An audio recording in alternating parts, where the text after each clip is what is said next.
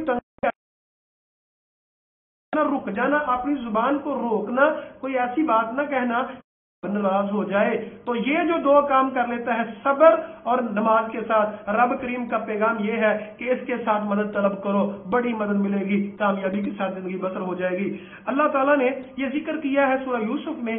سورہ یوسف علیہ السلام سے پوچھا گیا کہ آپ لوگ غلامی سے بادشاہت کا سفر کیسے کر لیا اور اتنی زیادہ ترقیاں کیسے کر لی. کہا انہوں نے انہو من یصبر ویتقی، جو صبر کرتا ہے اور تقوی اختیار کرتا ہے اللہ ایسے لوگوں کا اجر ضائع نہیں کرتا.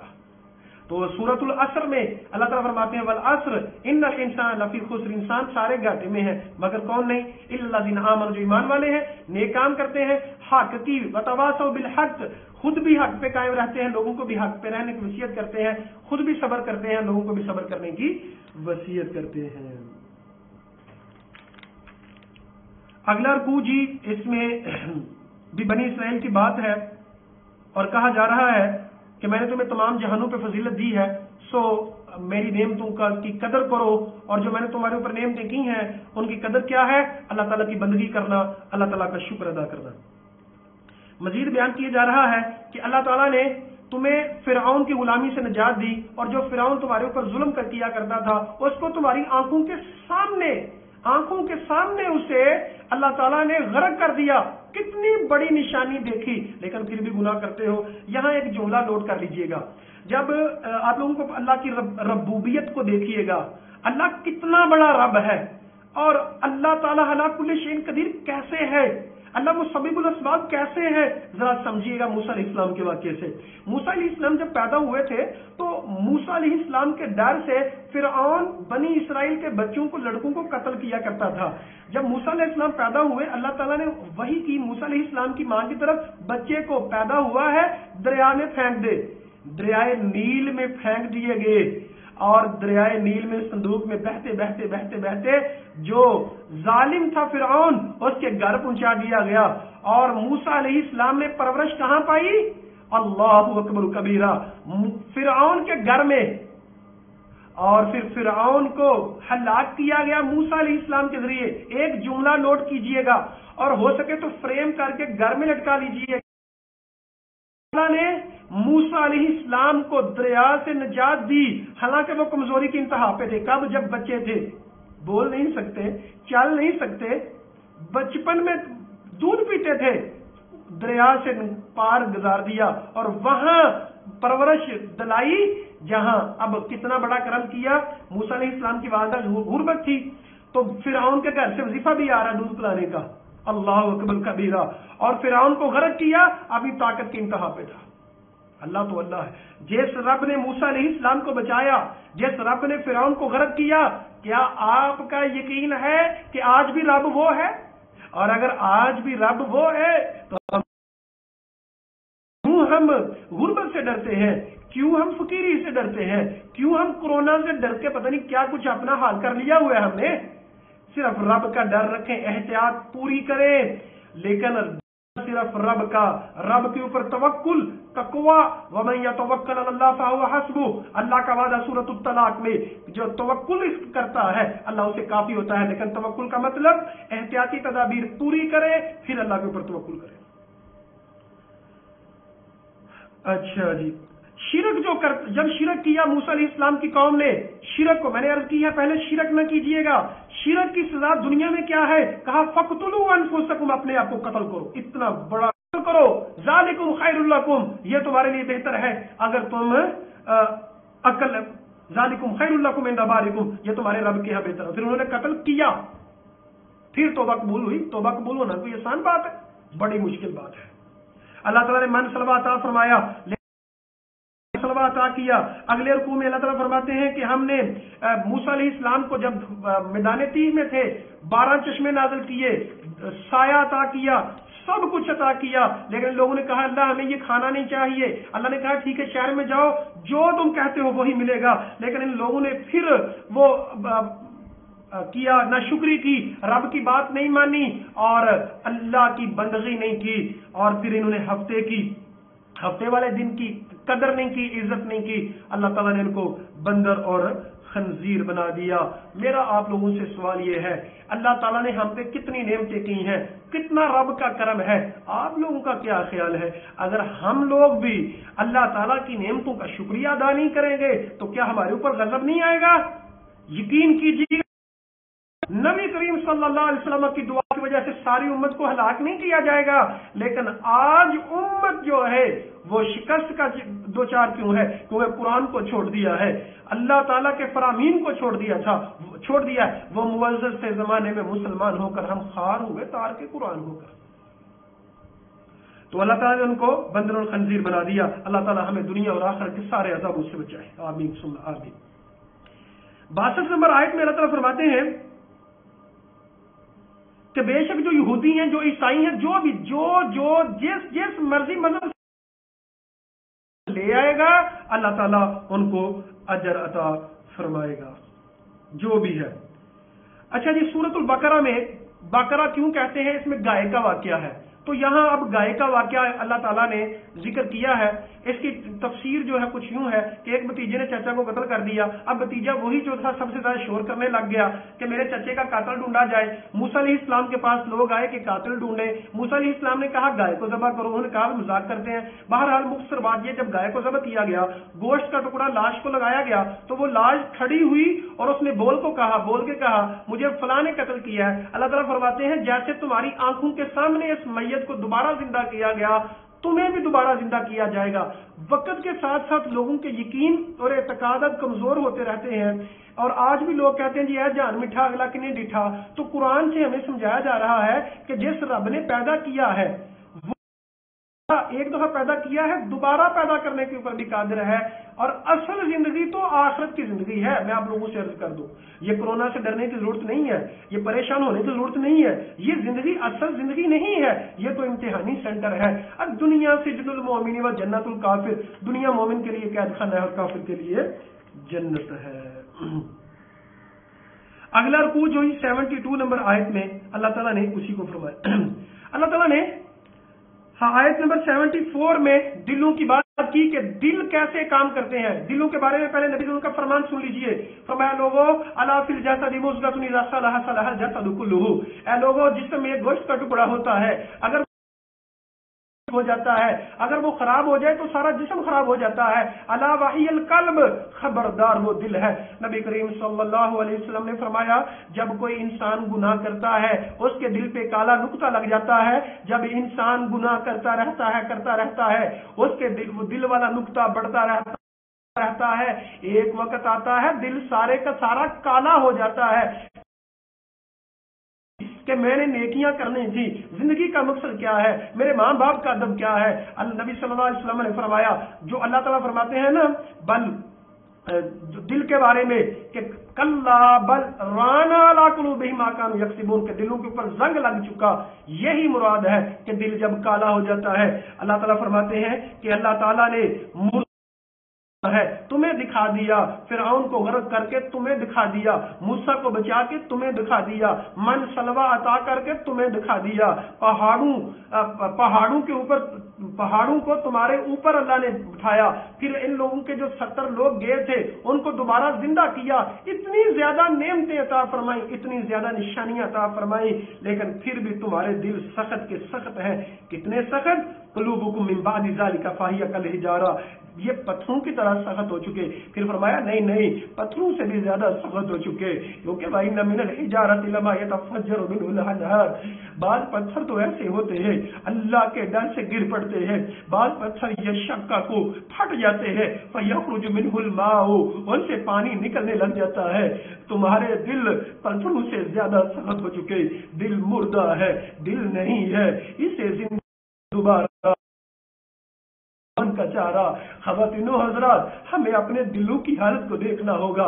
کیا قرآن پڑھ کے, کیا قرآن سن کے ہمارے رونگٹے کھڑے ہوتے ہیں, کیا آنکھوں سے آنسو آتے ہیں؟ اگر تو آنکھوں سے آنسو آتے ہیں تو قسم رب کعبہ کی دل ابھی زندہ ہے. لیکن اگر آنکھوں سے آنسو نہیں آتے, اگر ہماری آوازیں کپ کپاتی نہیں ہے, اگر ہمارے جسم جو ہے وہ کپ کپاتے نہیں ہے, اگر رب سے ڈر نہیں لگتا, تو قسم رب کعبہ کی دل پتھر ہو چکے ہیں. دلوں کو ہمیں زندہ کرنا ہوگا. رب کے خوف سے, قرآن کے ذکر سے, قرآن کی تلاوت سنے, خود تلاوت کرے, ریدم سے تلاوت کرے, قرآن کے معنی مفاہیم کے اوپر غور کرے, قرآن کے اوپر تدبر کرے. اللہ فرماتے ہیں افلا یتدبرون القرآن ام علی قلوب اقفالها, لوگوں تم قرآن میں غور کیوں نہیں کرتے, کیا دلوں پہ تالے لگائے ہوئے ہیں؟ عزیز خواتین و حضرات, آج ہمیں دلوں کے تالے کھولنے ہوں گے, تب بات بنے گی. تو اللہ فرماتے ہیں لوگوں تمہارے دل پتھروں سے زیادہ سخت ہو چکے. فرمایا پتھروں کی سے زیادہ, کیونکہ پتھر پھٹ جاتے ہیں, گر پڑتے ہیں, نہریں پھوٹ پڑتی ہیں, لیکن تمہارے دل نہیں پھوٹتے, تمہارے دل نہیں روتے, تمہارے دل گڑ گڑاتے نہیں ہیں.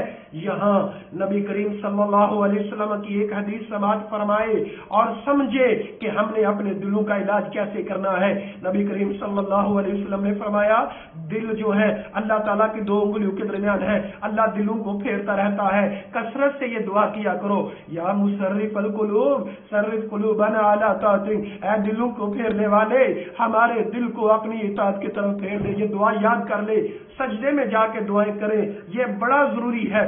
دل جو ہے اس کے اندر ایک حصہ ہے دل کے ضمیر. جب انسان کا دل زندہ ہوتا ہے تو ضمیر بھی زندہ ہوتا ہے, لیکن جب دل کالا ہو جاتا ہے ضمیر بھی مر جاتا ہے. جیسے شاعر کہتا ہے ضمیر جاگ تو جاتا ہے اگر زندہ ہو, کبھی گناہ کرنے سے پہلے کبھی گناہ کرنے کے بعد. ضروری ہے جب دل کالا ہو جاتا ہے تو ضمیر بھی مر جاتا ہے, ضمیر بھی زندہ نہیں رہتا. تو دلوں کی روشنی قرآن ہے. دلوں کو آپ لوگوں نے صاف کرنا ہے تو قرآن کی طرف آئے اور قرآن کے اوپر تدبر کریں. اللہ تعالیٰ ہم سب کے دلوں کو قرآن کے نور سے منور فرما دے. اللہ تعالیٰ ہم سب کے دلوں کو قرآن کی طرف پھیر دے, اپنی اطاعت کی طرف پھیر دے. اور نبی کریم صلی اللہ علیہ وسلم نے جیسے فرمایا سورۃ الکہف کی اگر تلاوت کی جاتا ہے تو ایک جمعے سے لے کر دوسرے جمعے تک اس کے دل پہ نور رکھ دیا جاتا ہے. اس نور سے یہی مراد ہے. اگلے رکوع میں اللہ تعالیٰ فرماتے ہیں, اچھا جی اس سے پہلے ایک بات, یہودی کہتے ہیں کہ ہم جنت میں جائیں گے, عیسائی کہتے ہیں ہم جنت میں جائیں گے. تو اللہ تعالیٰ فرماتے ہیں, اور پھر انہوں نے کہا کہ اگر ہم جہنم میں چلے بھی گئے, آیت نمبر 80 میں, تو ہم جہنم میں چند دن رہیں گے. اللہ تعالیٰ فرماتے ہیں کہ اس کی دلیل, پھر اللہ تعالیٰ نے تبصرہ فرمایا. آج کے مسالک بھی یہی کہتے ہیں, ہر مسلک کہتا ہے میں حق پہ, ہم جنتی ہیں. ہر ایک مسلک کی خام خیالی ہے. جنت میں کون جائے گا؟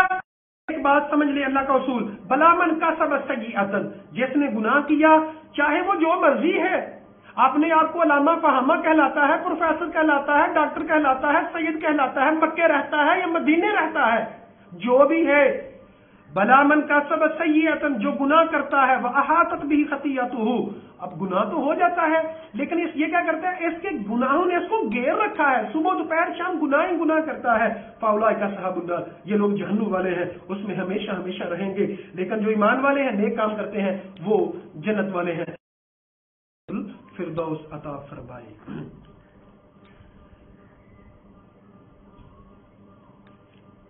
اچھا جی,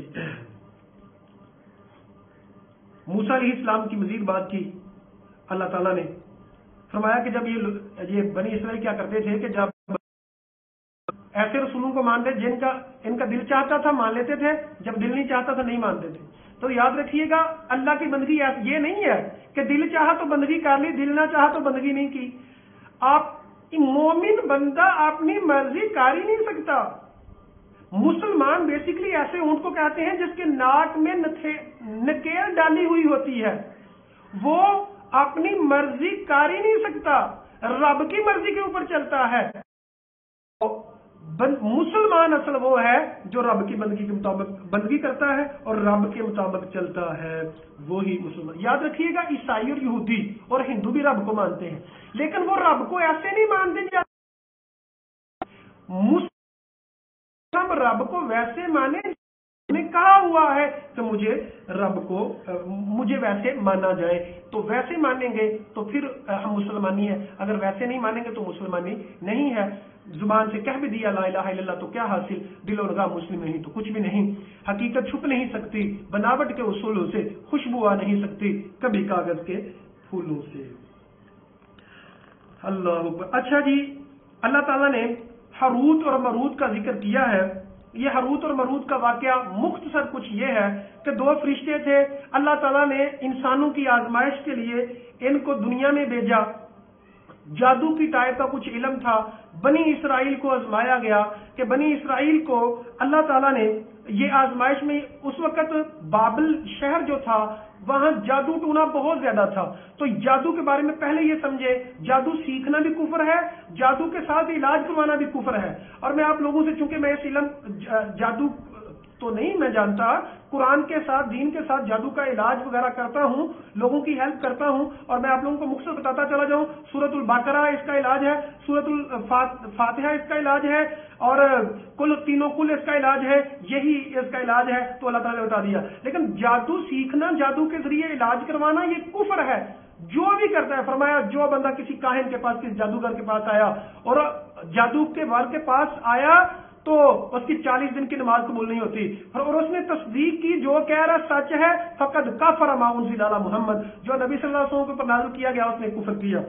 تو یہ کہتے تھے کہ یہ جادو ہے, یہ نہ سیکھیں, لیکن لوگ پھر بھی سیکھتے تھے. فیتعلمون, تو وہ سیکھتے تھے ان سے جیسے وہ میاں بیوی کے درمیان تفرقہ ڈال دیتے تھے, لڑائیاں کرواتے تھے, اور وہ نقصان نہیں پہنچا سکتے تھے مگر اللہ کے اذن کے ساتھ. یہاں بات سمجھیں, اگر ہم نے اذکار کیے ہوں گے, اگر ہم نے صورتیں پڑھی ہوں گی, تو اللہ کے فضل و کرم سے ہمارے اوپر جادو ٹونا اثر نہیں کرے گا. آیت نمبر 104 پہ آئیے گا. 104 پہ اللہ تعالیٰ نے بہت بڑا اصول ہمیں دیا, بہت بڑا اصول ہمیں عطا فرمایا کہ نبی کی عزت کتنی کرنی ہے, کیسے کرنی ہے. ایسا لفظ بھی نہیں بولنا جیسے نبی کی کریم, چاہے لفظ ٹھیک ہے لیکن نبی کریم, اس لفظ کو ٹیڑھا کیا جا سکتا ہے.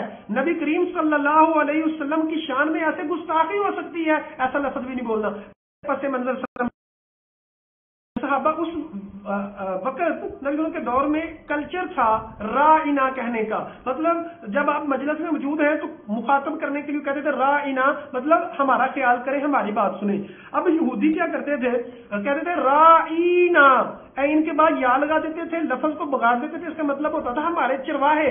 تو اللہ نے کہا ایسا لفظ چھوڑ دو جس سے نبی کی شان میں گستاخی ہوتی ہے, لفظ بدل لو. کیا کہنا, انظرنا کہو, واسمعوا اور سنو, یعنی انظرنا کہو. یہاں ایک بات یہ سمجھے, سد الذرائع, اسلام کا جو اصول ہے سد الذرائع وہ نکلتا ہے ذریعے کو روک دینا. ایک ذریعہ بن رہا ہے گناہ کا, اس لفظ کو چھوڑ دینا. کہتے ہیں کہ جس گاؤں نہیں جانا اس کا راستہ نہیں پوچھنا چاہیے. نہ رہے گی بانس, نہ بجے گی بانسری.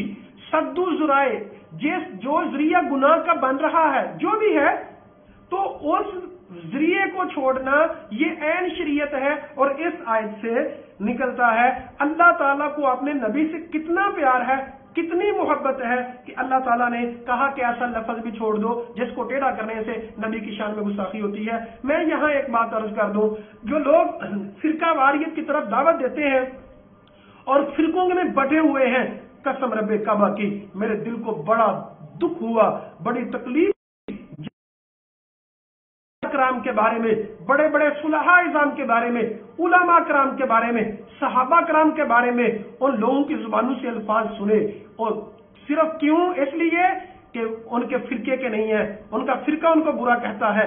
تو فرقے کی مخالفت میں آ کے بڑے بڑے لوگوں کو میں نے دیکھا ہے, بڑے بڑے ائمہ کرام کے اوپر, اولیاء کرام کے اوپر اور صحابہ کرام کے اوپر بدخویاں کر دیتے ہیں, بات کر دیتے ہیں۔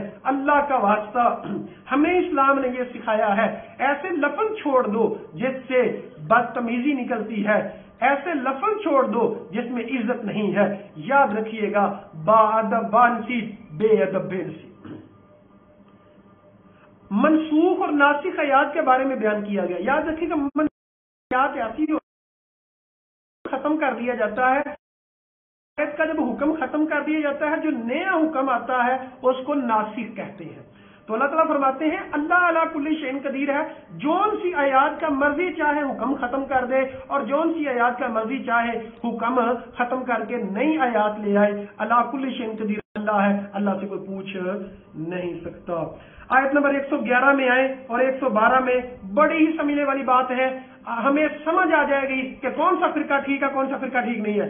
جو لوگ پریشان ہیں کہ بھائی فرقوں کی بڑی مسئلے ہیں کہ ہم بڑے پریشان ہیں، فلانا فرقہ کہتا ہے ہم سچ پہ ہیں، فلانا فرقہ کہتا ہے ہم سچ پہ ہیں، تو میری یہ 5 منٹ کی گفتگو ضرور سنیے گا تاکہ آپ لوگ اس مصیبت سے نکل سکیں اور آپ لوگوں کو شرح صدر ہو سکے، یقین کے ساتھ آپ عبادت کر سکیں اور آپ کو پتہ چل سکے کون حق پہ ہے کون باطل پہ ہے۔ پہلے اللہ تعالیٰ نے گمراہ لوگوں کی بات کی کہ عیسائیوں نے کہا یہودی کسی چیز پہ نہیں ہے، یہودیوں نے کہا عیسائی کسی چیز پہ نہیں ہے۔ اللہ اکبر کبیرہ وقالت الیہود، آیت نمبر 113 میں یہودیوں نے کہا عیسائی کچھ نہیں ہے، یہودی کچھ کتاب، حالانکہ یہ کتاب کی تلاوت کرتے ہیں، اس میں سب کچھ لکھا ہوا ہے کہ عمل کے بارے میں تم سے پوچھا جائے گا۔ آج ہم قرآن پڑھتے ہیں لیکن پھر بھی میرا فرقہ ٹھیک دوسرا غلط۔ قرآن مجید میں اللہ نے 3 سے زیادہ جگہ پہ ذکر کیا، ذالک مبلغهم من العلم ان ربک هو عالم، بے شک تیرا رب جانتا ہے کون حق پہ ہے کون گمراہ ہے، رب کو پتا ہے، میں یہ فیصلہ نہیں کر سکتا عمل قبول ہونا ہے کہ نہیں، یہ رب کا کام ہے، ہمارا کام نہیں ہے، ہمارا کام صرف عمل کرنا۔ تو یہ گمراہ لوگوں کی بات ہوتی ہے کہ فلانا جو ہے وہ فلانا فرقہ گمراہ ہے یا دوسرا ہم حق پہ ہیں۔ بھائی آپ نے منہ میاں مٹھو بننا، ہمارا کام ہے، میں نے اپنی قبر میں جانا ہے، مجھ سے میرے بارے میں پوچھا جانا ہے، ان سے ان کے بارے میں پوچھا جانا ہے، یہ ہمیں کیوں نہیں سمجھ؟ تو اللہ تعالیٰ فرماتا ہے قال الذین لا یعلمون مثل قولہم، اسی طرح وہ لوگ کہتے ہیں میں نہیں پڑھتے، علم ہمیں یہ بتلاتا ہے ہم عمل کی طرف آئیں۔ دیکھیں عقل مندی یہ ہوتی ہے کہ ان سوالوں کی تیاری کی جائے جو حصہ پیپر میں پوچھے جانے ہیں۔